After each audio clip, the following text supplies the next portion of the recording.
Clicking sounds, sounds that reveal the presence of radioactive rays. The instrument, a Geiger counter, is converting radioactivity into sounds we can hear. This radioactivity is coming from a small piece of radioactive material inside this plastic cylinder. The small amount of radioactivity coming from the cylinder is harmless. The luminous dial on this watch also gives off radioactive rays, which we hear on the Geiger counter. Even when there's no radioactive material near, the Geiger counter continues to click. This is caused by cosmic radiation that continually bombards us from outer space. But we don't get enough cosmic radiation to harm us. Today, atomic scientists produce radioactivity in large amounts. Radioactivity and radioactive materials have many peacetime uses. But we know, too, that they can be used harmfully, as in atomic bombs. The chance of your being hurt by an atomic bomb is slight. But since there is a chance, you must know how to protect yourself. To protect yourself, you have to know what the bomb does. Besides blast, there's radioactivity and heat. Can we protect ourselves from these? These children are protected. Concrete walls help stop radioactivity.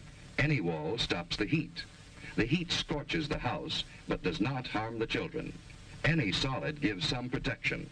The thicker it is, the better. We have the national defenses to intercept an enemy, and we all form a team to help each other through emergencies. You are on that team. So is your family, each member of it. And in your community, every doctor, fireman, every policeman and nurse, every lineman and operator, every civil defense worker, in fact, every community employee is ready to help you if you need him. So your community is prepared for emergencies and ready to help other communities.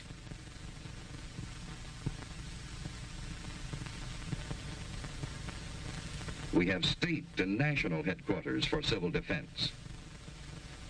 And your city has a civil defense corps. We have a warning system and a system of defense. Yes, we have the equipment and the people for an effective team. But, like any team, it can win only when everyone knows his job and does it well. What is your job?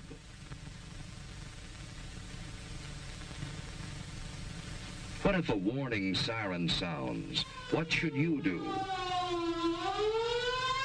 Look for cover, the nearest cover. Don't try to make it home unless home is the nearest place to go. Don't hesitate. Find cover.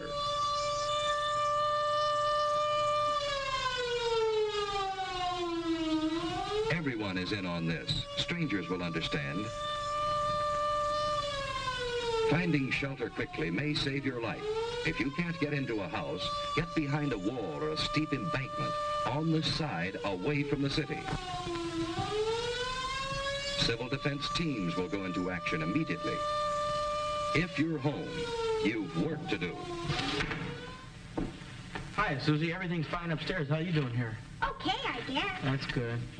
We repeat, cover windows to protect against the possibility of broken glass, heat, and radioactivity. Turn off fires. If you are home and are not assigned to civil defense duties, go to your prepared shelter. Those who are in shopping centers, go to prepared Well, shelters fire in the kitchen's immediately. out. Now we'll go down the In basement. this practice alert, we are assuming that the attack will come on the waterfront area. See, it's just practice. All this rushing around for nothing. Now, there's just where you're wrong. We need this practice. Now, come on, let's do our job. That's good thinking. We all need practice. Here's a clean, well-prepared shelter in the basement. Ted and Sue have a battery radio, and they have soda ash and stirrup pump fire extinguishers. They have other emergency supplies, too. A flashlight, a well-equipped first aid kit with plenty of bandages, tape, and scissors. A Red Cross first aid book, a few cans of food, a good supply of water, blankets, and an electric lantern in reserve. You know, Susie, this stuff would come in handy on a camping trip. I'd a lot rather be on a camping trip. Say, what would we do if we didn't have a basement? At school, they told us we should be away from windows and behind double walls.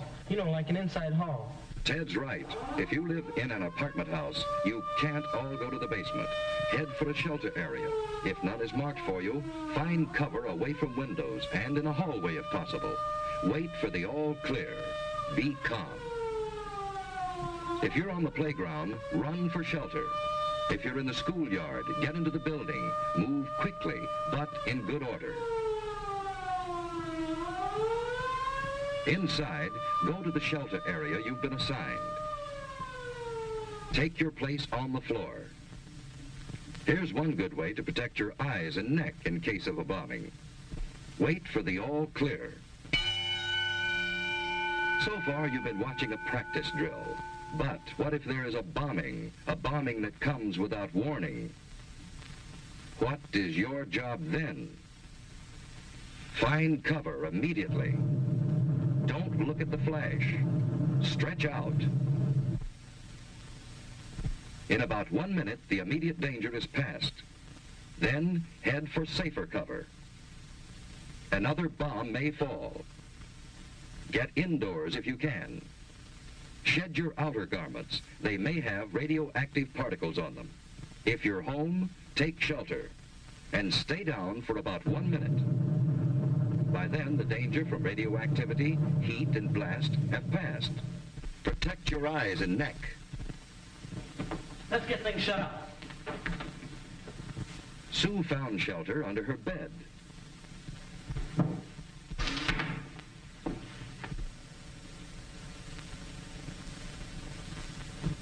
Dad, let's get the battery set.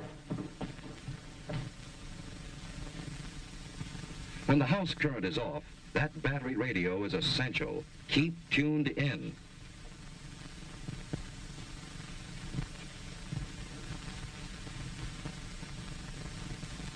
The airburst of 3:01 p.m. was zeroed on Union Station. Heavy damage extends from about 14th Street north to as far south as the waterfront. You know, we're lucky. To western. That blast was miles Stay from there. under cover unless you have civil defense to... I've just been handed a bulletin. There's been an underwater burst at the waterfront. Water thrown up by the bomb is falling as mist and rain, and it is radioactive. Avoid radioactive mist and What rain. does he mean by which the wind is blowing south from the radioactive river. mist? All According to what residents Dad give said, necessary the precautions. radioactivity gets into the mist and rain. And if the mist or rain gets on you, it's apt to make you very sick. What would you do about it? I'd scrub thoroughly with a detergent and water. What's a detergent? It's something like Mom uses when she washes dishes and clothes. Don't drink tap water. It may be contaminated. Ted and Sue are waiting for the all clear.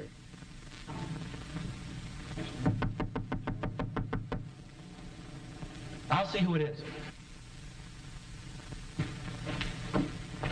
Hello, who's there? It's your block warden, Mr. Carlson. Come on in, Mr. Carlson. Hello, Ted. Hello. Ted, this is Mr. Franklin, our radiological monitor. He's here to check for any radioactivity. I saw your mother down in the shopping center. She's fine. Well, there's no damage here. No, it's been very good here. Hello, Sue. Say, have you seen my dad lately? He's down at headquarters, and boy, he's really busy. Yeah? Well, there's no radioactivity here. Say, Mr. Franklin, is that a pen on your coat there? Oh, no, that's a dosimeter. A dosimeter? What's a dosimeter?